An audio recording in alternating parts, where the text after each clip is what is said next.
should you buy Ratchet & Clank Rift Apart in 2022? Rift Apart released about 10 months ago now, and it was the first truly awe-inspiring PS5 exclusive, sitting snugly next to Returnal and a Demon's Souls remake. Going into the game, I did have pretty high expectations at the time of its release, as I'd heard a lot of praise about the game, and many often called it the benchmark of next gen and the first true next gen experience. I think it's relatively nonchalant to say that the game blew my expectations out of the park and has to be one of the most fun, light-hearted and awesome games I've played in a damn while. Now let's get right into the review.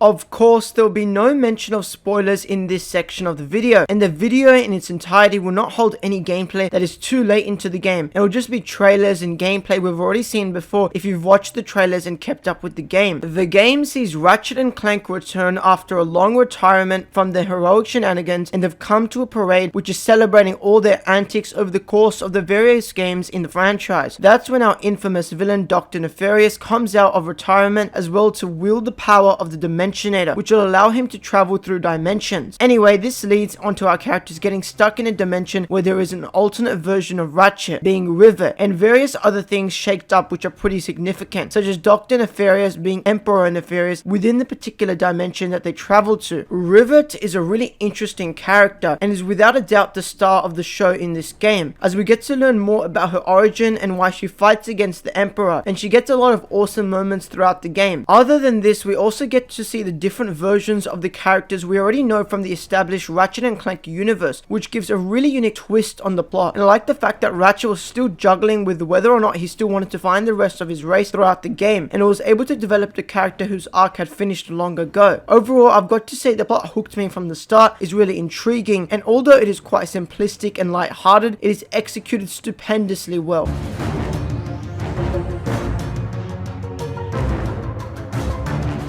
Now for the shining jewel of what makes this franchise so incredible, the superb and incredibly smooth gameplay. The gameplay of Rift Apart lets you control both Ratchet and Rivet. However, there is really no variation between the playstyles, as they both share weapons, upgrades and gadgets. The game features a lot of traveling through planets and is still very much about collecting and its awesome yet wacky gunplay. I've not really played any of the other Ratchet games, but I've got to say, after experiencing Rift Apart has really made me want to go back to the older games and play them, as Rift Apart's gameplay is incredible. The gunplay is smooth, each weapon feels so unique, the gadgets are so fun to mess around with, and the flow of combat has to be one of the most fun examples of how to create intuitive and incredibly fun gameplay in a video game to date. I usually never collect anything in any games because I find it serves as more of a chore than something that adds to the overall experience the game is serving. Luckily for me, Rift Apart with its various collectible items which actually grant different additions to the game are incredibly fun to collect. I had so much fun doing this and messing around with all the weapons, in fact, that this game became my very first platinum. And that's saying a lot considering my absolutely humongous backlog that I've been trying to get through for a while now, meaning that I only usually play games once and move on to the next. However, even after finishing Rift Apart, I saw myself finding any chances I could to experiment with all the different weapons in various scenarios to truly derive the greatness of the gameplay offered by Insomniac in the 16th installment of this great franchise. Rift Apart's gunplay is called the best in the entire franchise, and I can see why, despite not playing the other games except Ratchet & Clank 2016 and the occasional Into the Nexus, which I've touched upon a few times. This game blows Ratchet & Clank on the PS4 out of the water in almost all of the aspects. The music of this game is also incredible. It's such an awesome soundtrack and is one of the most hype and enticing soundtracks that I've heard in a game like Ratchet & Clank. Other than just the pure variety that the weapons serve, the gadgets are also extremely fun to mess around with. The hover boots add a very necessary form of agility that spices up the gameplay so much to the point where it became hard for me not to get used to using it when I quickly started a new game plus in order to get my platinum trophy. The gadgets are also so varied, so unique, and have been created with great design in mind, and that truly shines through their use. There's also sections in the game where you get to play as Clank, which I won't be showing because they do hold some spoilers, but oh boy are these sections a nice mix up from all the shooting, blasting, running, jumping and dashing you're doing all the time, as our 2 Lombax says. Overall, the pure variety and ecstatic immersion offered by the gameplay of Rift Apart is nothing short of commendable, and the game has done its best to be the most intuitive and fun Ratchet & Clank game in the series yet, and I think it's definitely done that and more some.